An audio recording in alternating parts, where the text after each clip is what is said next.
Vamos a comenzar con el último panel que lleva por título Génesis y lógica de la contemporaneidad.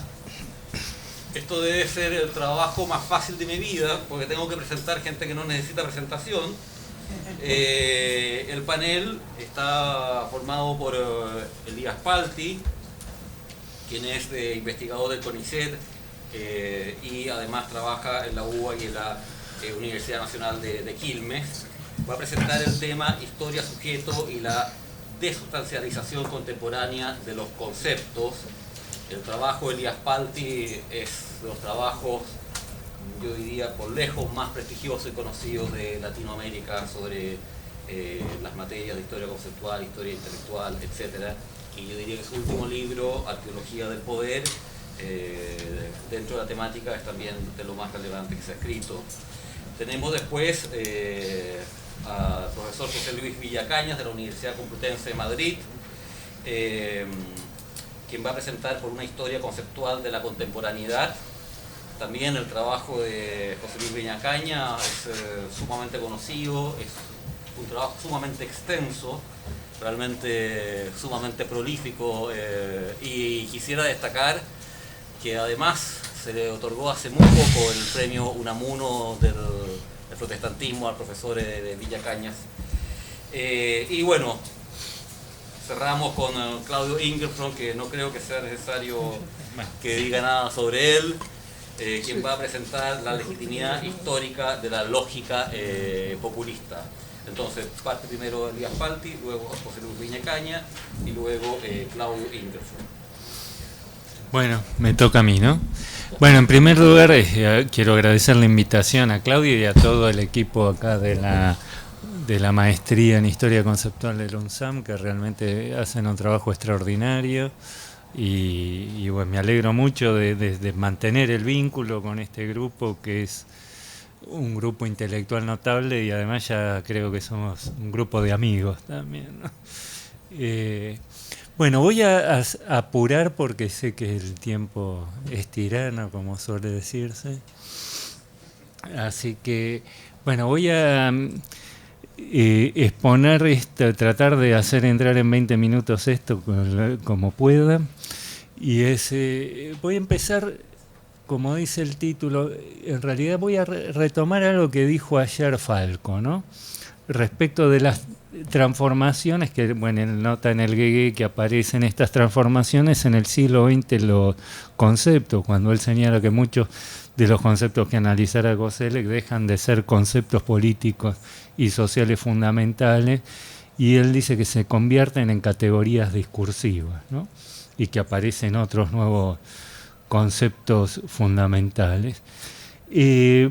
Yo en esto sería aún más radical respecto al tipo de corte que se dio en el siglo XX, que no es solo la desaparición de ciertos conceptos fundamentales y la emergencia de otros, porque, pues, como decía Francesco, eso sería relativo, digamos, podría entenderse como meros cambios cuantitativos cuando tomamos, por ejemplo, el concepto de cientificización.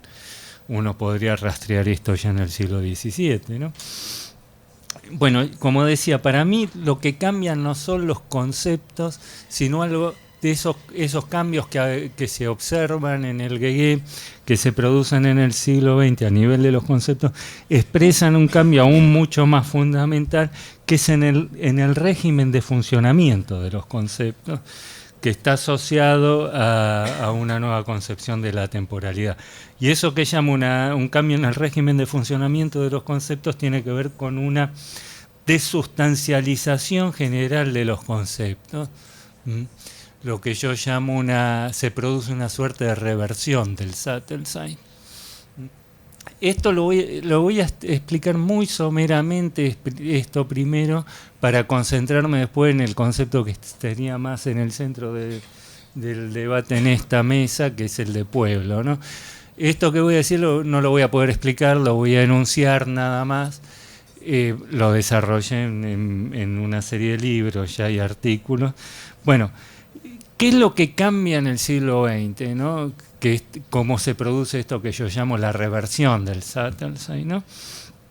Bueno, esto está asociado a un nuevo concepto de la temporalidad, y a la quiebra del concepto de historia con mayúscula, como sustantivo colectivo singular que despliega una temporalidad de por sí, de que habla Koselleck, que, bueno, y es la quiebra de las concepciones evolucionistas teleológicas de la historia, ¿no?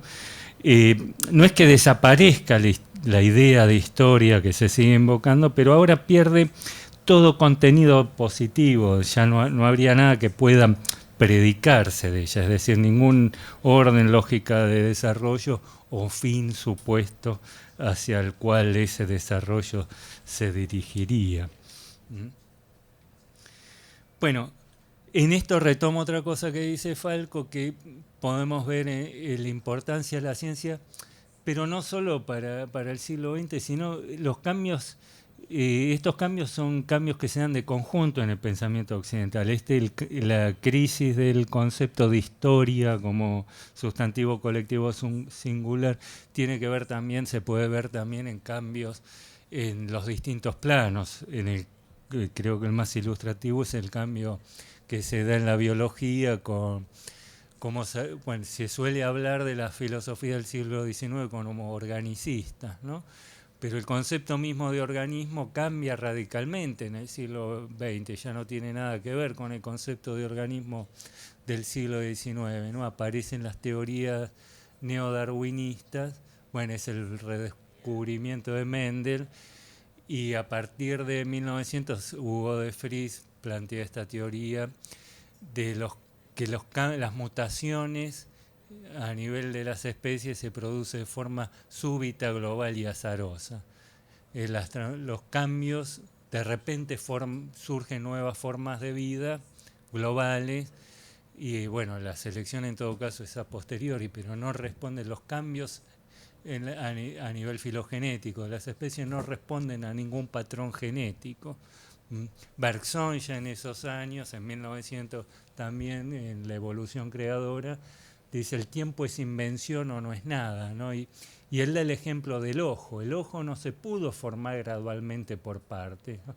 No tiene sentido que haya un iris si no hay una pupila, una córnea, etc. O se formó todo o no se forma. Bueno, esto supone un concepto ya muy distinto de la temporalidad, donde no hay una lógica subyacente de desarrollo, sino aparecen nuevas configuraciones globales de sentido. Bergson habla de golpes de caleidoscopio, ¿no? Se reconfigura completamente un orden, ¿no? Aparece esta idea de la idea del tiempo como rupturas radicales, ¿no? Entre lo que viene después y lo que había antes no hay ninguna lógica de desarrollo subyacente, ningún principio de continuidad, ¿no? Parece la idea de una radical contingencia de las formaciones históricas. Básicamente lo que se produce es una bifurcación del régimen de saber. Ya desaparece la idea que los sistemas, los órdenes instituidos, bueno, en el siglo XIX lo que define a los sistemas es la idea de organicista de que contienen dentro de sí el principio de sus propias transformaciones, ¿no? Es la idea de historia de Hegel, la idea de autogeneración y autotransformación. Ahora lo que tenemos es una bifurcación del régimen de saber por el cual se desglosan estructura y sentido, estructura y sistemas y finalidad. Los sistemas no son nada más que sistemas, por un lado tenemos sistemas autorregulados que solo responden a su lógica inherente y busquen la reproducción de su economía interna, su estabilidad, o sea, homeostasis, y por otro lado el cambio es algo que le viene a los sistemas desde fuera, desde un ámbito trascendente a las estructuras. Esto se ve en la física con el paso de la física de los elementos a la física de los campos. Digamos, aparece esta idea que los campos, bueno, con Maxwell y Faraday, los campos electromagnéticos ya no son conjuntos de elementos, sino que son sistemas de relaciones. Esto es lo mismo que ocurre en la lingüística con la lingüística estructural, etcétera, se da en los distintos campos, ¿no? Ahora, los campos electromagnéticos no se transforman entre sí. Es necesario que haya una perturbación externa para que obligue a estos sistemas a su reconfiguración. Bueno, esto tiene que ver a su vez con la naturaleza axiomática, ¿no?, de todo orden político, social, pero también físico, natural, etc. Pues eso con las geometrías no euclidianas aparece claramente. No hay una única forma de concebir el espacio físico y según cómo lo concibamos van a ser las leyes de la geometría resultante. Si concebimos que el espacio es plano tenemos ciertas leyes de la geometría, si pensamos que es curvo tenemos otras, es decir, ya no es válido que las paralelas no se cortan o que la línea más corta entre dos puntos es la línea recta, ¿no? Digamos, todo orden parte de ciertos presupuestos y se articula luego lógicamente a partir de esos presupuestos, pero los presupuestos le vienen dados al sistema, ¿no? Es el teorema de Gödel. Pues ya en el plano político Max Weber decía, la razón puede decirnos qué medios podemos utilizar para alcanzar ciertos fines, pero no puede decirnos qué fines debemos perseguir. Eso nos traslada a un ámbito que va más allá de la razón, que no una dimensión ética trascendental donde emerge la pura subjetividad. ¿Ya? El momento institutivo de todo orden es previa a toda normatividad porque es el que lo instituye. Y este es el ámbito de subjetividad trascendental, ¿no? Vemos acá esta bifurcación que se produce en el siglo XX, ¿no? Bueno, y es acá entonces que vemos cómo se produce esta desubstancialización de los conceptos. También se produce una suerte de bifurcación, se produce por dos vías distintas. Por un lado, los conceptos intrasistémicos, el proceso de desubstancialización se produce, como vimos en el caso de los campos electromagnéticos, convirtiendo los elementos en sistemas relacionales, en conceptos relacionales. Todos los conceptos se desubstancializan, ¿no? El Sattelsay es eso, es la sustancialización de una serie de conceptos. Ahora estos conceptos se desubstancializan, pero por dos vías distintas. Los conceptos intrasistémicos se van a desubstancializar, convirtiéndose ahora en conceptos relacionales, ¿no? Ahora, en un primer momento, la desubstancialización de los conceptos intrasistémicos lleva a una resustancialización de los elementos extrasistémicos, de esta instancia subjetiva. Bueno, en el campo de la filosofía política es la instancia soberana de Carl Schmitt, ¿no? La idea de un sujeto cobra una nueva entidad. El sujeto ya no es un mero träger, aquel que realiza ciertas potencialidades que están inscriptas en el propio curso objetivo de la historia, sino que es alguien que ahora le toca imponer a la historia un sentido que por sí misma no tiene ninguno, ya, ¿no? Tiene un papel sustantivo, ¿no? Bueno, es esta idea de los actos de soberanía de Schmitt que instituyen órdenes a partir de la nada, de una instancia previa a toda normatividad, donde emerge la pura subjetividad, ¿no? Bueno, esta desustancialización de los elementos extrasistémicos quiere decir que se convierte en conceptos genéricos, ¿no? Por un lado, los conceptos intrasistémicos se vuelven conceptos relacionales, los extrasistémicos en conceptos genéricos, como el concepto de historia, que no desaparecen, pero ya pierden todo contenido positivo, nada que pueda atribuirse, predicarse de ellos, ¿no?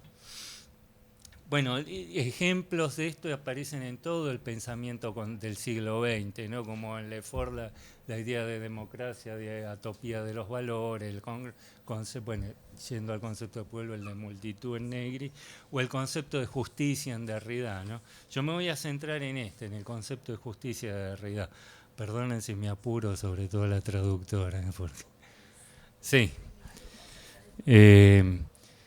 Bueno, el concepto de justicia de realidad, bueno, el concepto tradicional de justicia era un orden objetivo, ¿no? Lo que es asesinar está mal por su propia naturaleza, ¿no? Depende de un cierto orden trascendente que fue estatuido por Dios en el plan mismo de la creación y está inscrito en la naturaleza, ¿no? Y que ninguna voluntad puede torcer, ¿no? Con la modernidad esto cambia, ¿no? Se aceptan la naturaleza convencional de los órdenes normativos.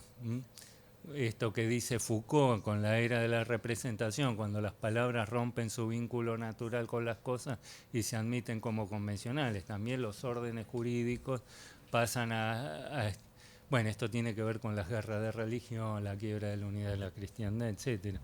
Que, digamos, así como no desaparece la idea de que hay una verdad única y eterna, en el siglo XVII lo que se va a producir es que lo que tenemos siempre entre nosotros son siempre representaciones de esa verdad, meras interpretaciones. Ya se pierde la idea de que haya alguien habilitado a hablar en nombre de esa verdad. Bueno, lo mismo pasa con la justicia. No se pierde la idea todavía de que hay una justicia eterna, objetiva, pero los códigos normativos que existen son siempre interpretaciones de esa idea de justicia, sin que ninguno pueda identificarse ya plenamente con ese ideal de justicia. Lo que no quiere decir que... No quiero perder tiempo. Lo que, digamos, no existe digamos, no se abandona la idea de justicia, pero ya nos resulta radicalmente inaccesible, ¿no? Se ubica en un plano absolutamente trascendente frente al cual, digamos, lo que tenemos siempre ante nuestros ojos son expresiones, representaciones, pero ninguna se puede identificar. Pero al mismo tiempo, si bien nos resulta radicalmente inaccesible, que todo código normativo es convencional, una creación humana, no puede abandonarse la referencia a esta idea tradicional de justicia en el sentido de que, si bien todo orden normativo es convencional, nunca puede admitirse completamente como tal, porque si no ya no habría ninguna obligación de obedecerlo. Hay que suponer que algo del orden de la justicia, una cierta idea trascendente de justicia, se encuentra involucrada allí y que es lo que le da su fuerza normativa a ese orden, ¿no? Bueno, ¿qué es lo que pasa ya en el en la segunda mitad del siglo XX? Se produce entonces esta desustancialización de los conceptos pertenecientes a la órbita extrasistémica. Bueno, ¿y qué es lo que aparece, por ejemplo, en el concepto de justicia de Derrida? Concepto de justicia para Derrida, ya no hay nada que exista por fuera de la mera legalidad, ¿no? Es esto que decía Falco, que se vuelve una categoría discursiva. Digamos, la justicia, no existe la justicia, lo que existe es siempre una invocación a la justicia. Es una categoría discursiva en el sentido...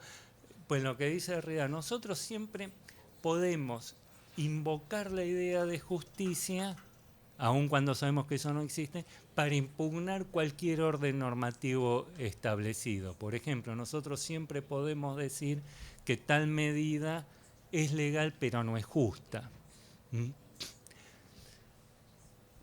Digamos, ¿qué es lo que se hace manifiesto en este concepto de justicia? Ya no que exista realmente... digamos que hay que invocar la existencia de un más allá de lo dado sin que exista efectivamente nada más allá de lo dado.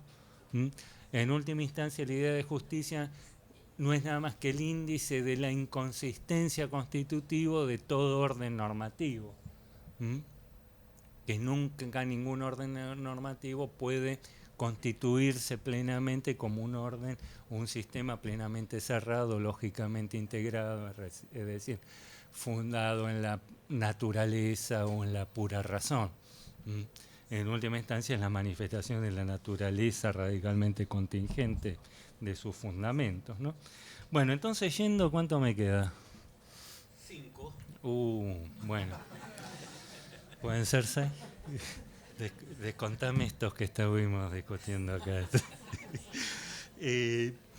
Bueno, yendo al concepto de sujeto. Bueno, El soberano jovesiano, ¿no? Sobre todo en la lectura de Carl Schmitt, es, bueno, como esta instancia decisionista. Aparece esta idea fuerte en Carl Schmitt del soberano como aquel que decide en el estado de excepción, es decir, donde lo político, la decisión subjetiva emerge donde se quiebra toda normatividad. ¿Mm? Bueno, pero bueno, José Luis tiene un trabajo muy interesante, ¿no? Sobre la crítica que le hace Benjamin a Carl Schmitt, el concepto de lo político, donde él señala al mismo tiempo cómo el acto de soberanía es necesario pero es imposible al mismo tiempo. ¿Mm? Bueno, esto tiene que ver con la idea de Kantorovich de los dos cuerpos del reino, que siempre va a haber una desproporción inevitable entre el sujeto material, el ocupante material de la soberanía, y el rol que le toca realizar, el papel que le toca cumplir. ¿Cuál es ese papel? Bueno, básicamente es el monarca en el antiguo régimen es la encarnación de la totalidad social, ¿no? Bueno, ya dice Hobbes en el Leviatán, el famoso capítulo 16, es la unidad del representante, no del representado, lo que hace de la comunidad uno. Es decir, la comunidad solo existe en su propia representación. ¿Mm? Bueno, de hecho no existe comunidad sin un centro de autoridad en torno al cual aglutinarse, ¿no? La que produce el paso eso de la pluralidad de individuos al todo de la comunidad, ¿no? Ahora, ¿qué es lo que aparece? Es esta naturaleza representativa simbólica del poder, ¿no? Inversamente, digamos, el poder político, el soberano, pasa a ser ahora, a partir del siglo XVII, ¿no?, aquel en que viene a encarnarse una fuerza social, pero que siempre lo excede, ¿m? Que nunca se agota plenamente en su figura. Y esa es la idea de pacto social. La idea de pacto social es... El pacto social no indica en el siglo XVII, XVIII, hasta mediados del siglo XVIII, que debe obedecer la voluntad de los sujetos, sino que hay ciertos límites metapositivos a la autoridad del soberano. Es decir, que hay ciertos principios eternos de justicia que el soberano no puede trastocar o transgredir sin convertirse en un tirano.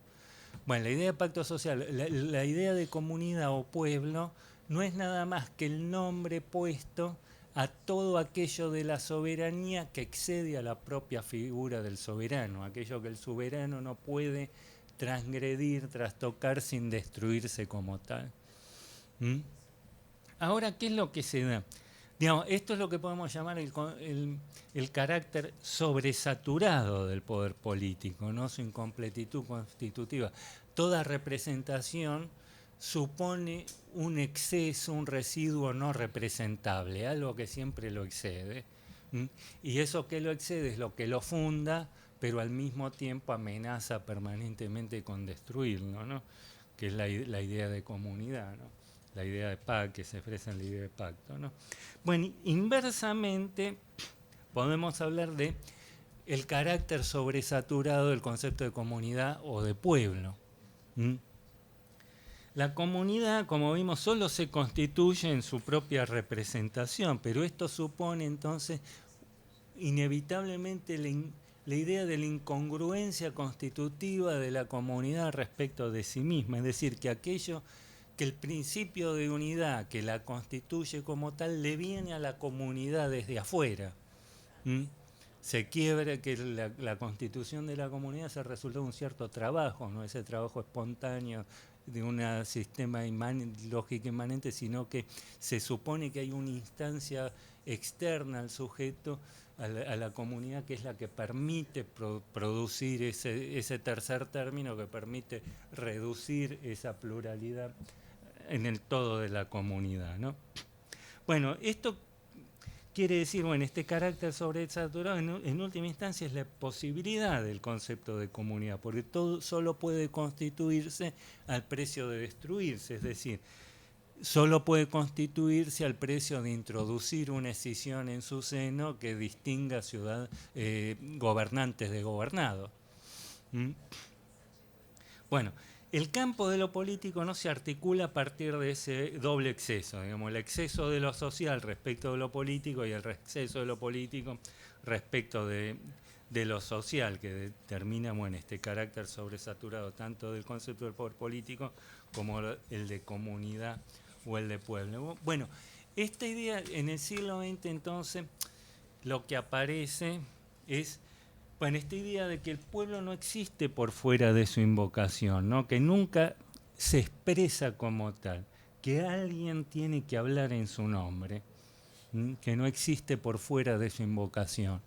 No es una realidad empírica, material, sino que solo se instituye como tal en el propio plano del discurso. Pero el problema fundamental es que aquel que habla en nombre del pueblo, que se arroga para sí la expresión de esa voluntad popular, es siempre un sujeto particular también.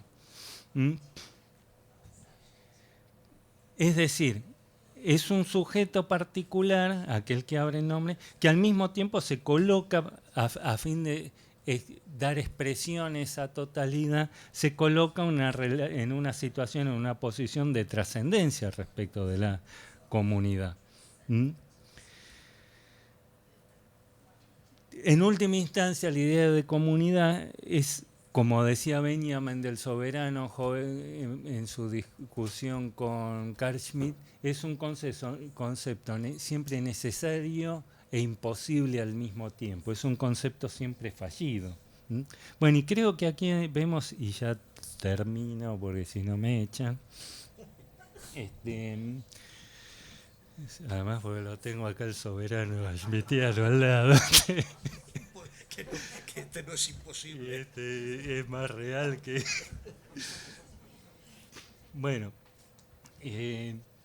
bueno, y ya lástima no tengo mucho tiempo, pero este es el límite, creo yo, de la teoría de Laclau respecto a la razón populista, ¿no?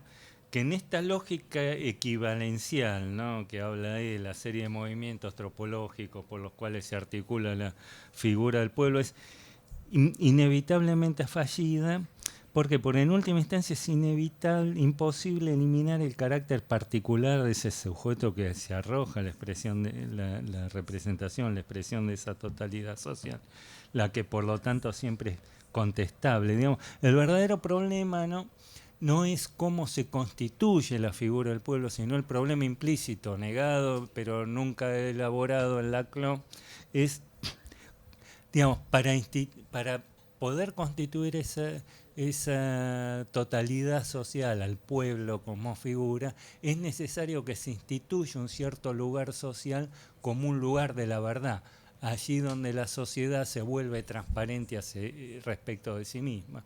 El gran problema, decía, implícito, pero eludido en Laclau, es cómo se instituye ese lugar social, ese lugar particular, como encarnación a su vez de la totalidad social, y que es ahí, bueno, donde puede verse representada la comunidad como tal, ¿no?, o el pueblo como tal.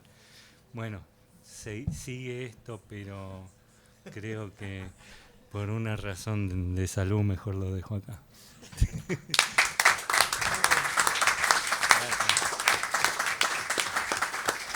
Gracias, Lía. Ahora vamos por la presentación de José Luis Viñacaña. Oh, se metió ya. Bueno.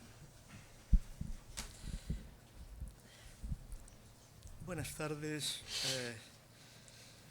queridas amigas, queridos amigos. Sí, buenas tardes. Verdaderamente quiero decir ante todo que he asistido a un encuentro extraordinariamente emocionante desde el punto de vista intelectual, porque rara vez se está en medio de un colectivo que está trabajando exactamente en el mismo problema, ¿no? Cómo podemos aplicar categorías koselekianas a pensar el presente, ¿no? Creo que esto es lo específico de nuestro trabajo y encontrar tantos estímulos y tantas discusiones verdaderamente es un privilegio, ¿no? Y quiero agradecer al grupo de la Uni San Martín por esta oportunidad, ¿no? Que me ha hecho pensar en estos 2 días más que un año en mi facultad. Pero no lo digan, no lo digan. Yo voy a hacer 2 cosas acá. Que son muy sencillas. La primera, voy a proponer una premisa teórica muy general acerca de lo que sería un programa de historia conceptual de la contemporaneidad, que evidentemente es un proceso, un trabajo muy complejo y un trabajo de proyecto, no es un trabajo que yo pueda presentar aquí. Solo me limitaré, en primer lugar, a exponer la premisa teórica, y en segundo lugar mostraré algunos retos y algunos problemas, en realidad 10 retos, 10 problemas que hacen muy difícil la historia conceptual de la contemporaneidad, ¿no? Y que si no los tenemos en cuenta de manera muy autoconsciente es muy difícil desplegar este proceso. Comienzo entonces con la premisa. Una de las operaciones intelectuales que quizá merezcan más la pena en el presente ha de ser el cruce de las obras de Koselleck y de Foucault. Por supuesto, ese cruce no puede ser un cuerpo a cuerpo entre ambos pensadores. Ha de estar mediado por su incorporación, en mi opinión, a una tradición que llega desde Max Weber. El problema de la irracionalidad de las ciencias sociales que ha traído Entin, precisamente es un problema específicamente weberiano, ¿no? Y sería muy difícil abordarlo bien sin esta tradición. Llega desde Max Weber hasta Blumenberg. En realidad, no se trata de una síntesis de las 2 obras de Foucault y de Koselleck, sino de apreciar las chispas, que decimos en España, ¿no?, que saltan al poner esas 2 obras en relación. Apenas nos pueden caber dudas de que la obra de Koselleck se centra en la época de la aceleración que se inicia con la Sattelzeit. Esta es la época que se inicia con el Estado-Nación, que ha formado la Revolución Francesa. Su final se aprecia, al final de esta época, que K. Smith nombró el final de León del Estado, se aprecia en la intensificación de poder que conoció el Estado-Nación europeo en la época de los imperios, en la escalada de prestigio, poder, militarismo y riqueza que llevó a una nueva oleada imperial como forma de conquistar mercados mundiales. Esta comprensión imperial de la industrialización, tras un periodo de apertura de mercados que se conoce como la primera globalización, finales del siglo XIX, las primeras décadas del siglo XX, llevó a la Primera Guerra Mundial. No es sorprendente que el estudio complementario que impulsó Koselleck al final de su vida se dedicara a la memoria de los caídos, fundamentalmente relacionada con la melancolía que siguió, el duelo que siguió a la Gran Guerra. Es evidente que los fenómenos que siguieron a este momento ya no fueron objeto de la investigación de Koselleck. Una obra como El nacimiento de la biopolítica apenas puede pensarse en la biografía intelectual de Koselleck. Por supuesto, si Foucault hubiera dispuesto de la obra de Koselleck, habría escrito de otra manera Poder, territorio, población, habría escrito de otra manera Es preciso defender la sociedad, e incluso habría abordado de otra forma la historia del liberalismo clásico y de la fisiocracia.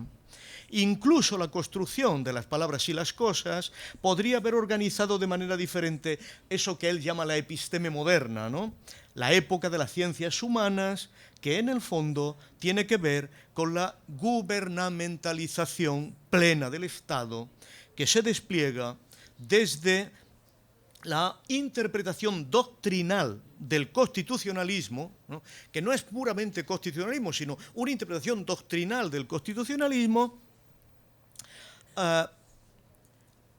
propio del poder estatal.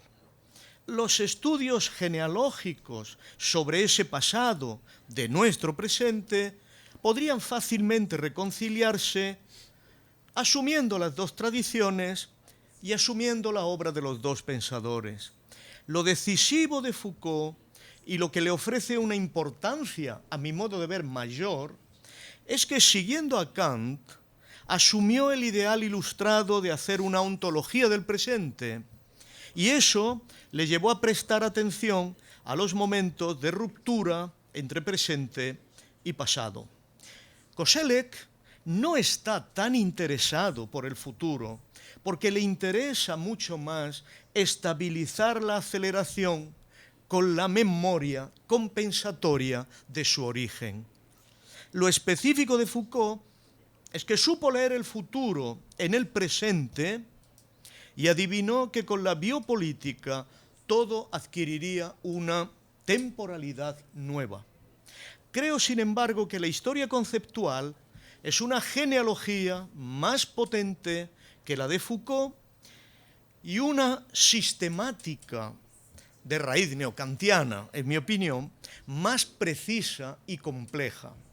Por eso, observar el presente desde la arquitectura de preguntas de Koselleck puede ser una operación intelectual con interesantes rendimientos que mostraría que las opciones de Foucault a partir del nacimiento de la biopolítica podrían ser integradas fácilmente en esa sistemática. Todo ello sería inviable sin movernos dentro de una comprensión de la modernidad que pueda servir de denominador común de las dos teorías. Creo que Blumenberg ofrece esa teoría, porque, a diferencia de otras versiones de la modernidad, se centra en un aspecto formal que ahora comienza a ser apreciado en toda su complejidad. En efecto, Blumenberg ha definido la modernidad como aquella época que se legitima por la autoafirmación humana. Por supuesto, apreció con suficiente claridad que Nietzsche, que destacó la ontología de la voluntad de poder, no hacía sino dar la última expresión a esta época moderna. El valor fundamental de la filosofía de Nietzsche fue colocarse ante un sentido de la autoafirmación que implicaba de forma clara la superación de los límites de lo humano. En este sentido, la autoafirmación no se limitaba a aceptar lo que pudiera ser la realidad de lo humano para afirmarlo, sino a considerar objeto de autoafirmación la superación de todos los límites que puedan coaccionar a lo humano. En este sentido fue Blumenberg el que mostró que la forma inevitable del desenlace de la modernidad sería stat pro ratione voluntas, en lugar de la razón, la voluntad de poder, pero añadió stat voluntas libertas, en lugar de la voluntad, la libertad, y stat pro libertas novitas, en lugar de la libertad, novedad. La autoafirmación, en último extremo, tiene como aspiración la producción de novedad. Esta forma de entender la autoafirmación como ir más allá de los límites reconocidos es lo que emerge exactamente en el siglo XVI y tuvo su manifestación precisa en los viajes que trajeron al hombre europeo a América, Nuevo Mundo.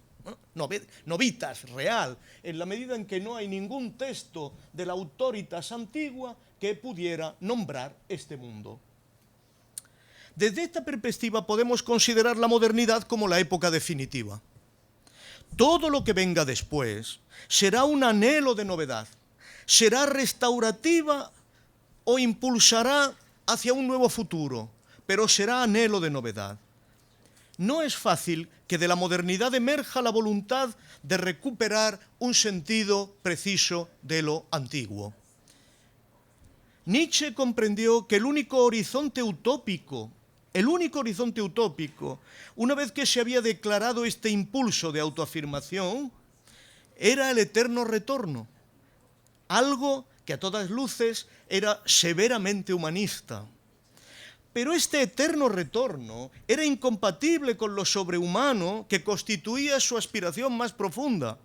Así que, desde luego, la modernidad es la época definitiva, pero, en cierto modo, no podemos olvidar que esa época moderna encierra en sí la fertilidad de todas las épocas, de todas las formas que permita la consigna de la autoafirmación. Época de épocas, podemos llamarla, justo porque ya no tenemos ningún principio radical para diferenciarlas. Eso explica igualmente que la aguda percepción de verse apresada en sí misma haya producido ese efecto extraño que hace que la modernidad sea la época preocupada por las épocas. En cierto modo, es la época preocupada por sí misma. La contemporaneidad es una de esas épocas de la modernidad. Esta es la tesis, en la que las épocas se acumulan como estratos que no requieren traducción conceptual para entenderlos. O sea, la modernidad todavía requiere mucha traducción para comprender muchos de sus estratos. La contemporaneidad sería aquella época en la que las épocas que hay en su seno se acumulan como estratos que no requieren traducción conceptual para entenderlos. Esto es así porque podemos referirlas a experiencias primarias. El concepto de Koselleck de experiencia primaria me parece importantísimo y tiene que ver con esto. Acerca de ella, deseamos hacer la historia intelectual, pero aunque Koselleck haya usado esta metáfora, no ha ofrecido la clave de aplicación. Llamamos esta metáfora de estratigrafía, llamamos estrato a un tiempo histórico de lo contemporáneo del que todavía podemos invocar experiencias primarias que no se han olvidado, pero que ya no están disponibles para ir o regresar más allá de ellas. Para ello debemos marcar los hitos de irreversibilidad, que en todo caso se abren paso en la contemporaneidad, hitos que no nos permiten volver atrás. Cada uno de los elementos por los que la autoafirmación cada uno de los elementos de irreversibilidad constituye una plataforma diferente de autoafirmación, connotada por lo que toda autoafirmación implica como proceso espacial y temporal. Esto es un orden del espacio y del tiempo. Es importante señalar que no siempre la irreversibilidad es intencional o buscada. Por lo general no lo es. Es epigenética, es imprevista, es sobrevenida. Eso hace que ya no podamos pensar el tiempo como progreso, porque el futuro no se deriva de las condiciones del pasado. La potencia de lo irreversible está más cerca de lo sobrevenido, de lo epigenético, que de lo planificado. Cuando los imperios europeos llevaron su lucha por los mercados hasta el límite de la guerra, no pensaban que todos los elementos de conflicto mundial se vincularan a una misma trama de conflicto. Desde Japón a España, desde Alaska a la Patagonia, todos los lugares del mundo se vieron implicados en un continuo conflictivo, respecto al cual se posicionaron incluso para definir qué significaba neutralidad. Eso no estaba previsto por los imperios europeos y sobre todo por el alemán o el austrohúngaro. Sin embargo, esa dimensión que cualquier suceso tiene ya desde una lógica mundial que es plenamente consciente, irreversible, eso fue algo nuevo. Y es propiamente la plataforma sobre la que se constituye la contemporaneidad. El Kaiser pensó que la invasión de Bélgica era un acontecimiento propio de la lógica de los estados europeos, un acontecimiento westfaliano.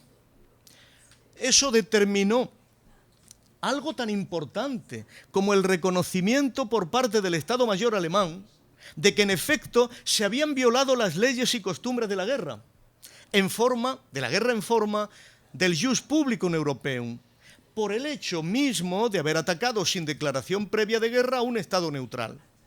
Que se deseaban mantener esas costumbres del Jus Publicum Europaeum se vio en que se apeló al estado de necesidad, como un estado de excepción. Sin embargo, esa creencia de que el Jus Publicum Europaeum seguía vigente quedó arruinada a través de los hechos de escala mundial que esa invasión produjo. Por mucho que K. Schmitt reivindicara posteriormente la plena validez de las leyes del Jus Publicum Europaeum, ya se estaba en otro territorio histórico de mundialización. Ya las categorías propias del Jus Publicum Europaeum, específicamente europeas, no valían. El proceso que había comenzado con la Sattelzeit había concluido. Todo lo que escribió Schmitt a favor de la neutralización de la guerra fue la defensa de un pasado en el que ya nadie creía, como se vio con claridad en los escritos de Scheller sobre la guerra de 1914, donde dijo con toda claridad, y Ortega lo citó de manera explícita, que la guerra es el fundador de derecho. Esto ya no tenía nada que ver con el Jus Publicum, que en el fondo exigía que la guerra tuviera que tener en cuenta el derecho, ¿no? El Jus in bellum. Esa fractura resultó irreversible por mucho que tal irreversibilidad se abriera paso con cierta dificultad, porque fue el propio Wilson, pensando que se podía operar con un escenario de líneas, de grandes líneas, impuesto por Estados Unidos desde la doctrina Monroe, el que creyó que tras la guerra mundial, se podría volver a una lógica europea, exclusiva. No fue así. Tras 1918, cualquier fenómeno tenía ya una condición mundial, y eso es lo que se vio con el desastre de 1929. Luego, el mundo entero se tuvo que movilizar para hacer frente al Tercer Reich. Desde ese momento, la mundialización fue la lógica que orientó todas las decisiones de los viejos actores. Desde entonces, la mundialización es el terreno de la autoafirmación contemporánea. Eso ya es irreversible. La historia contemporánea es una historia mundial. Koselleck tiene razón. Su huella son los cementerios infinitos. Creo que de esto todavía tenemos experiencias primarias. Y por eso explicar el Segundo Reich requiere traducciones histórico-conceptuales. Y el historiador se tiene que poner a la altura de unos actores que están en medio de lo que deviene, de lo que sobreviene. Tras 1945 ya estamos situados ante lo devenido. Ya no habrá historia local. Eso es lo contemporáneo. Por eso no coincide con el siglo XX. Se trata de una forma de experiencia, no de cronología. Sin embargo, el esquema de la autoafirmación como mundialización, si quiere describirse dentro del contexto de preguntas que genera la historia conceptual, que no hay que olvidar, implica una relación entre historia política y la historia social. Ha de estar en condiciones de cumplir con los compromisos de la histórica, por lo que hace a las dualidades que garantiza la pluralidad de la historia. Ha de estar en condiciones de cumplir con la problemática de la diferenciación entre espacio de experiencia y horizonte de expectativa. Ha de estar en condiciones de mostrar la estructura del polemos implícito en la historia. Eso implica mostrar la estructura polémica de la mundialización y la forma en que se experimente su irreversibilidad. Por supuesto que ha de estar en condiciones de identificar la experiencia del tiempo que caracteriza esos estratos y que determinan los conceptos políticos fundamentales. Y por último, ha de identificar los aspectos de historia social que soportan esta comprensión conceptual y ofrecen la referencia central y material a sus sentidos. Por ejemplo, Fordismo. Fordismo es completamente inevitable de una mundialización basada en la Guerra Fría. Porque en el fondo los dos actores de la Guerra Fría estaban desplegando una industrialización con aspiraciones universales, mundiales. Por ejemplo, neoliberalismo es un concepto de mundialización que tiene, naturalmente, la estructura de la historia, mando, obediencia, amigo, enemigo. Enemigo es el Estado, aquí, obviamente, que tiene dentro, fuera, etcétera, etcétera. Y por último, ha de identificar, esto ya lo he leído, en cierto modo, esa base material puede incluso constituirse en el sentido más objetivo del estrato. La historia social aquí es lo que determina el sentido más objetivo del estrato, porque en el fondo está relacionado con el modo de capitalización. Un modo de capitalización propio del Fordismo no tiene nada que ver con el modo de capitalización propio del neoliberalismo. Y a su vez creo que no tiene nada que ver con el modo de capitalización que emerge en lo que podemos llamar la época nueva, una época que está surgiendo ante nuestros ojos, que es la época de los grandes espacios.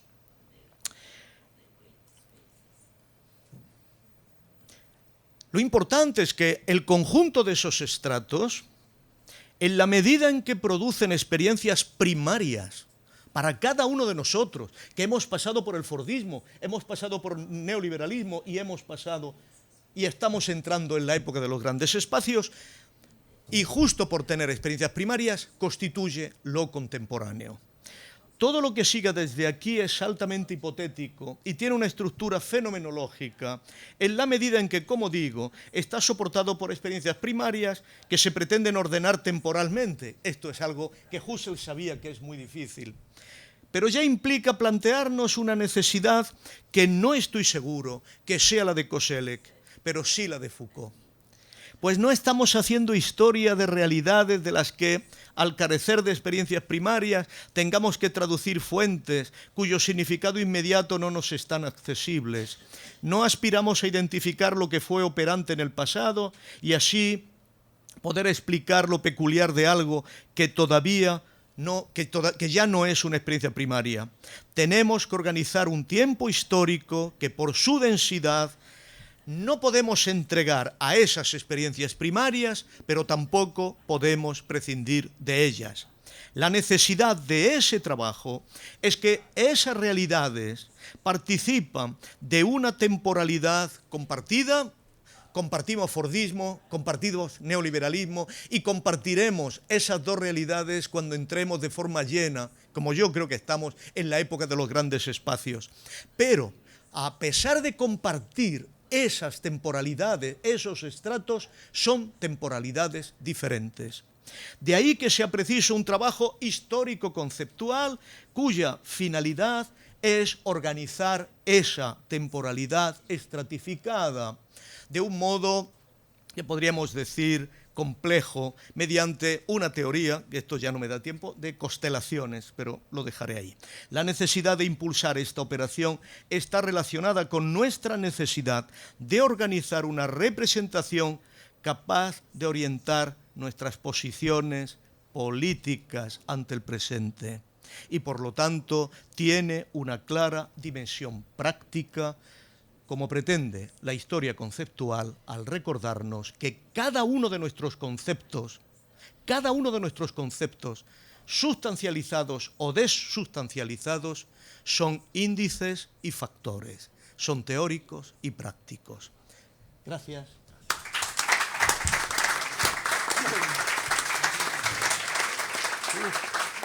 Nos pasamos. Bien, y para finalizar, la presentación de Claudio Ingersoll. Pero la segunda parte... Bueno, José Luis, vamos a compartir populismo. No he podido leer la segunda parte. No me has dejado. No, en los años 70, 80, sobre todo en los 80, yo trabajé populismo, pero en ese momento no conocía la historia conceptual. ¿Se escucha? ¿Sí o no? En estéreo vas a sonar. Bien, ahora se escucha mejor. Y desde hace un tiempo, creo que coincidió con mi retorno a Argentina, la realidad me condujo a retomar las fuentes que había trabajado hace ya 30, 40 años, pero esta vez en clave histórico-conceptual, porque me ofrece otra comprensión, y la realidad política y la historia conceptual. Entonces, lo que les voy a leer ahora es una síntesis de una parte de un trabajo sobre el populismo, que a lo mejor algún día será un libro. Vamos a articularlo sobre 3 preocupaciones. En primer lugar, la genealogía del concepto populismo. En segundo lugar, la pregunta sobre qué realidad histórica se sustenta la reactivación actual del populismo. Y en tercer lugar, les voy a plantear una hipótesis sobre cuál es la diferencia, no muy evidente, pero sí decisiva, entre lo que se llaman populismo de derecha y populismo de izquierda. Bien, primer punto, la genealogía. En gran medida vivimos hoy en el mundo instituido en 1789. Los paradigmas conceptuales, los conflictos políticos y sociales asentados en el cauce de la Revolución Francesa no nos son extraños. Que el populismo haya aparecido en la estela de la Revolución Francesa y como resultado de la modernidad política encarnada por esa revolución no es algo que debiera sorprendernos. En otras palabras, las razones de la complicada relación entre el populismo y la democracia no se agotan en la coyuntura actual, sino que se sitúan en la estructura misma del dispositivo político moderno. Por lo tanto, investigar la genealogía del populismo es intervenir en el presente.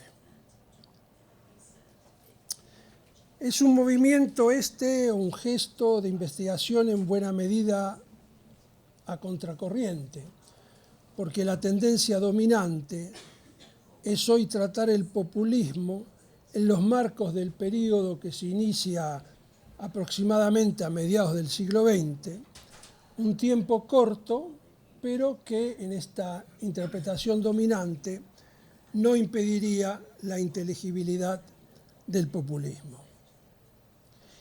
Bueno, esta investigación mía partió de mi asombro al constatar que hoy se adjetivan como populistas lógicas políticas contradictorias y se enuncian disímiles y endebles definiciones del populismo que cumplen una función, fabrican artificialmente una indeterminación que por un lado vacía el significado original del populismo histórico y por el otro lado deslegitima el conflicto social en aras de consensos que siempre se vuelven contra los dominados. Ahora bien, yo hablaba de asombro. El asombro es una disposición mental para profundizar la comprensión. Y es en este asombro que sentí entonces que era indispensable revenir a la experiencia fundadora, hoy reactivada, de la relación entre populismo y democracia moderna. Se alude a veces a la historia del populismo y en particular al caso ruso como el antepasado más antiguo. Pero la difusión de mal envejecidas interpretaciones del populismo ruso como fenómeno campesino, así como la imposibilidad para la mayoría de los investigadores, en general por razones idiomáticas, de referirse a las fuentes, ha reducido al populismo ruso a un pasado ya pasado y no a un estrato en el sentido de lo que mencionaba recién José Luis. O sea, se desvincula al populismo contemporáneo de su genealogía.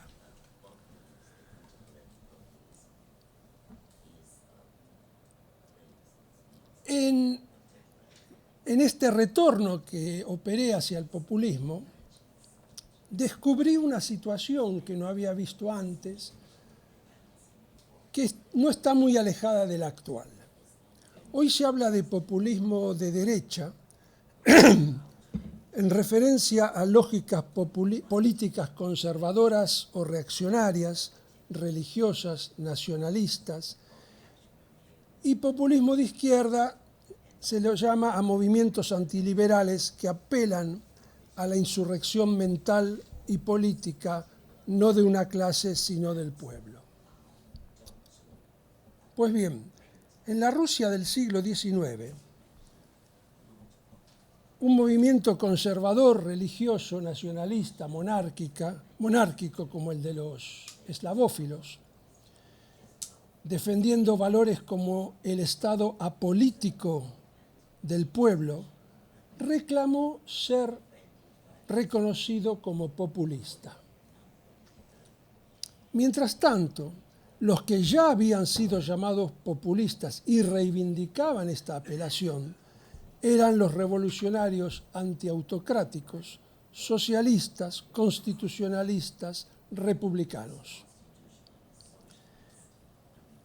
En ese momento de la investigación me pregunté qué es lo que autorizaba la pretensión de los conservadores a compartir la apelación populista. ¿Por qué ese concepto político fundamental de la historia rusa podía ser reivindicado por dos grandes corrientes de pensamiento y acción totalmente opuestas? Les ahorro el camino de la investigación, voy al resultado. Hasta hoy día hay unanimidad en la historiografía, tanto rusa como extranjera, para considerar que el término ruso populismo, en ruso es narodnichestvo, se refiere, como lo indica su raíz narod, al pueblo.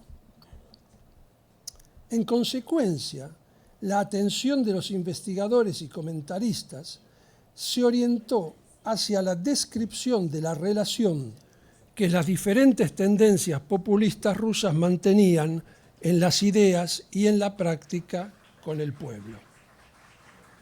Y ahí se agota la interpretación. Sin embargo, esta orientación presenta, como dicen los arquitectos, un vicio de construcción. En este caso, un vicio lingüístico, pero que produce una distorsión cognitiva que nos presenta un fenómeno que tiene poco que ver con el populismo ruso. Porque hace exactamente 2 siglos, en 1819, intelectuales rusos, reflexionando sobre los conceptos franceses que tenían que traducir, y en particular sobre 2 conceptos, nacional y populaire, y en ausencia del adjetivo nacional en la lengua rusa, que se estaba construyendo en este momento, estamos al principio del siglo XIX, Pushkin, el romantismo, la lengua literaria rusa que hoy conocemos se forma en ese momento. El adjetivo nacional no existía. Entonces, en ausencia de ese adjetivo, estos intelectuales, políglotas, elaboraron un nuevo significante en el que explicaron, se fusionaban ambos términos franceses, nacional y popular. Y así nació el concepto narodnost, progenitor de narodnichestvo. Acá habría que hacer una explicación lingüística, se las ahorro, pues si no tendría que pasar 20 minutos. En todo caso, es un concepto del cual sale directamente el segundo. De narodnost sale narodnichestvo.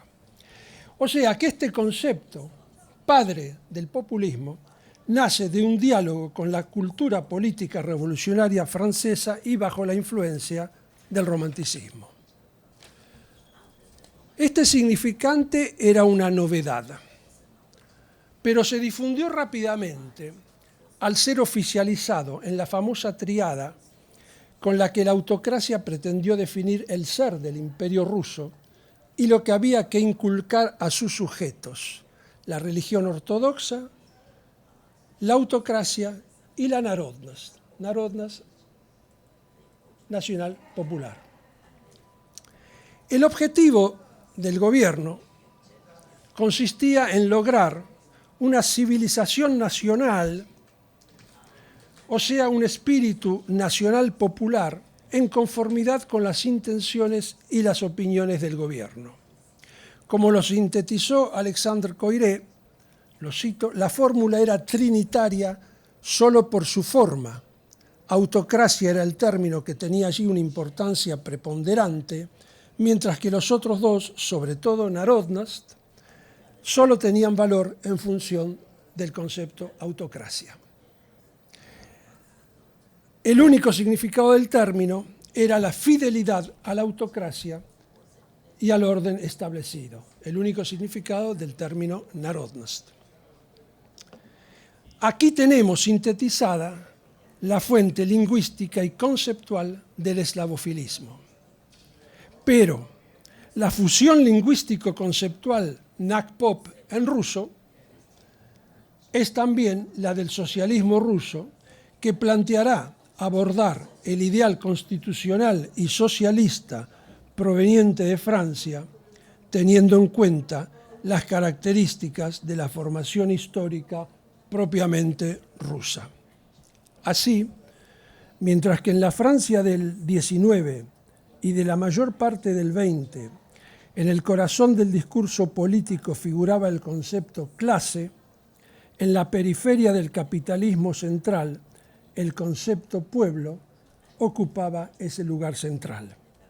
Hoy, en nuestra región, Nacional Popular, NAKPOP, es el otro nombre del populismo.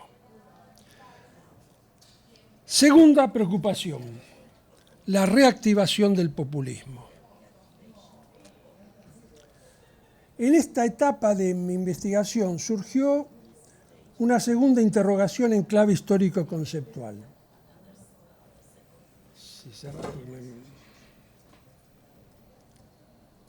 ¿Qué es lo que provoca resistencia a la comprensión del retorno, o más precisamente de la longue durée del populismo, una larga duración en la cual estamos nosotros aún insertos?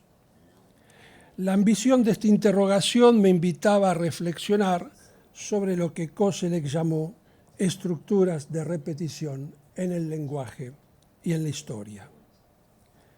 O sea, de qué estructuras históricas el concepto populismo es índice, sintetizador y factor de movimiento.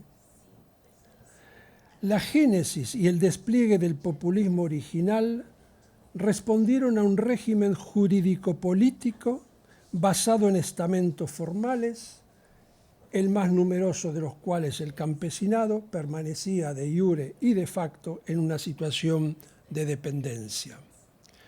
Los estamentos rusos no se instituyeron como colectivos de acción con intereses comunes.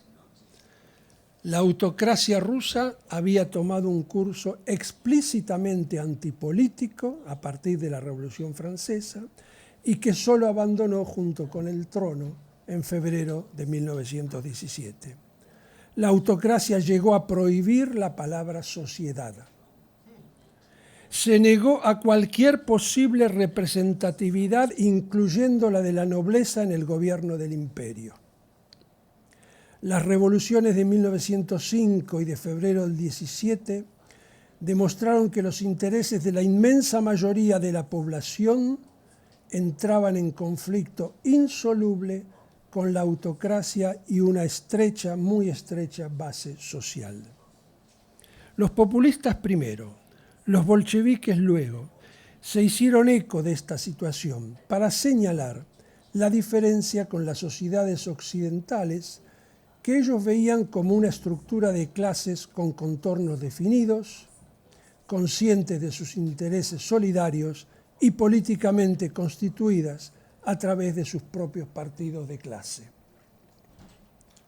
Así, por ejemplo, pero ya en su etapa marxista, el ex dirigente populista Pavel Axelrod, uno de los fundadores del marxismo ruso, escribió, abran comillas, en Rusia no existe la condición más importante para un combate político contra la burguesía porque no hay clases políticamente dominantes. En lugar de esas clases tenemos al zar y sus funcionarios. Cierren comillas. Los que combatían la autocracia tenían conciencia de la novedad histórica que vivían. ¿En qué consistía esa novedad? En la confluencia de un ideal socialista, efecto de la modernidad extranjera, con una arcaica estructura rusa para la cual la democracia moderna que precedería al socialismo era solo un posible porvenir que había todavía que conquistar. Si el populismo es el producto de la modernidad occidental, pero nace como fuerza para conquistar una modernidad política. Afirmaron los populistas explícitamente que la legitimidad del populismo residía en su isomorfismo con la estructura sociopolítica rusa. Ahora bien, de mediados y de fines de ese siglo XIX ruso hasta ahora, los cambios son obvios, pero no están inscritos en un tiempo único, porque la historia se despliega en una pluralidad de tiempos coexistentes. Algunos fenómenos desaparecen, otros, aunque con orígenes y formas distintas, duran más, y entre ellos aquellos que conforman hoy una analogía entre la estructura autocrática y el neoliberalismo. Lo voy a resumir en pocas palabras. Rusia ignoraba la democracia y la soberanía popular. El neoliberalismo eliminó elementos básicos de la democracia, vació sus valores, incluyendo el que define al Estado liberal, la soberanía popular. Y si no, pregúntenle a los griegos. La desigualdad estamental autocrática era jurídica. Hoy se erige la desigualdad en valor, no solo en la norma, sino en la normativa. La autocracia impidió que se constituya la esfera política hasta la revolución.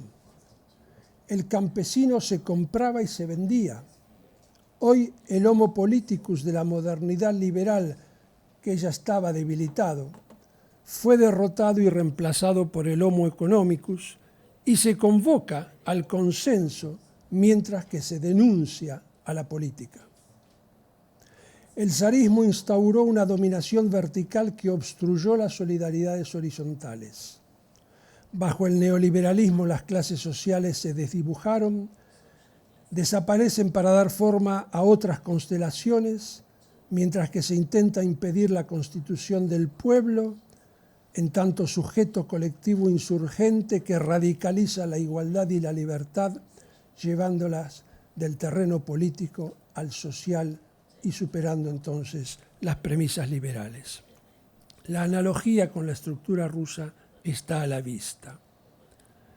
No voy a hablar de las diferencias porque no es lo que me interesa en este momento.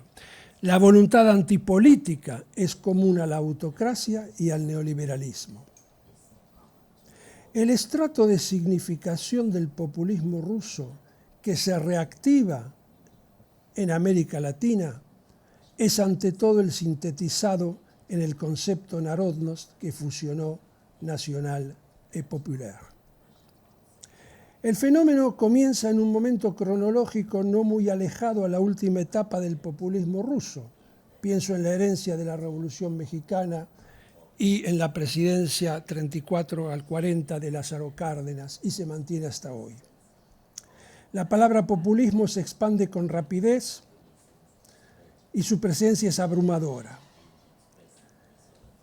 Se enfrenta la lógica populista, no los movimientos, la lógica populista se enfrenta a la lógica neoliberal porque alberga la posibilidad de construir otro imaginario político y fundar ideológicamente la ruptura con la cultura neoliberal. La premisa implícita en esta afirmación es que no se trata de una rehabilitación de lo que ya fue, o sea, de la democracia liberal. La lógica del populismo ruso había sido precisamente la de conquistar una democracia capaz de ir más allá de ella misma, o sea, más allá de la democracia formal. Nuestro campo de experiencia hoy indica que el más allá de la democracia no puede ser el que ya se intentó en nombre del comunismo. Esos estratos con hitos de irreversibilidad sobre lo cual hablaba recién José Luis. Cuando se denuncia como proyecto populista perverso y peligroso la intención de reemplazar el orden neoliberal por una democracia que sea un más allá de lo que ella fue, la acusación da testimonio de la concatenación de la lógica populista original con la de nuestra época y constituye al mismo tiempo el reconocimiento de la actual legitimidad histórica del populismo. Tercera y última cuestión. Es una hipótesis acerca de cuál es la distinción decisiva entre los mal llamados populismos de derecha y de izquierda. Dije antes que había un paralelo entre la pretensión de llamar populistas tanto a los socialistas rusos como a los eslavófilos y el actual vaciamiento conceptual del significante populismo que fabrica indiferenciación entre derecha e izquierda. Veamos ahora a qué me refería. Las diferencias programáticas entre la demagogia derechista, nacionalista y conservadora por un lado y las políticas antiliberales e inclusivas por el otro son obvias. Sin embargo, la distinción insalvable se sitúa más profundamente en la estructura misma de lo que constituye la razón de ser de ambas corrientes. Para unos, el pueblo es uno, ya dado, entidad estable. Estos demagogos se sitúan al servicio de una supuesta esencia del pueblo que ellos le atribuyen, a veces naturalizando representaciones arcaicas para que parezcan cualidades intrínsecas, la homofobia, la misoginia, o fabricando falsas pero seductoras explicaciones de los sufrimientos causados por el capitalismo, por ejemplo la desocupación, desplegando el racismo antiinmigrante. Hablan en nombre de esa esencia, de ese pueblo entendido como población nativa de un Estado, o sea, de un pueblo destinado a conservar su esencia pura, a siempre purificarse excluyendo para llegar incluso al Holocausto.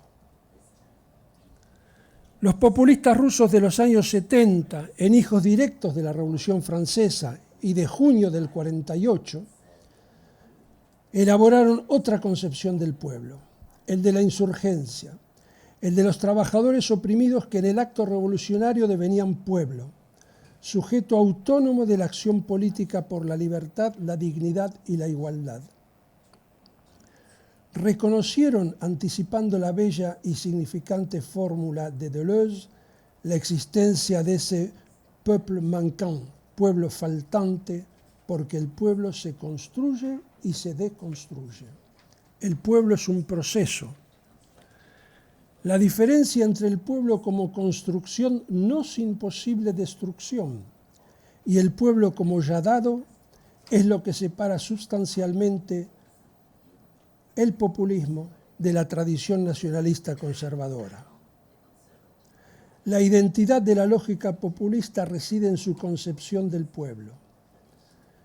Es una marca registrada en y por la historia de los combates por la emancipación de los dominados.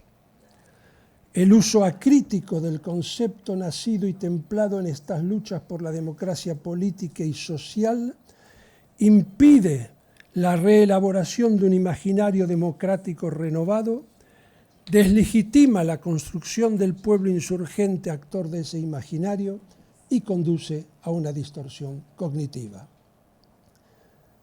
Lo voy a decir claramente y provocadoramente, populismo de derecha es un oxímoron.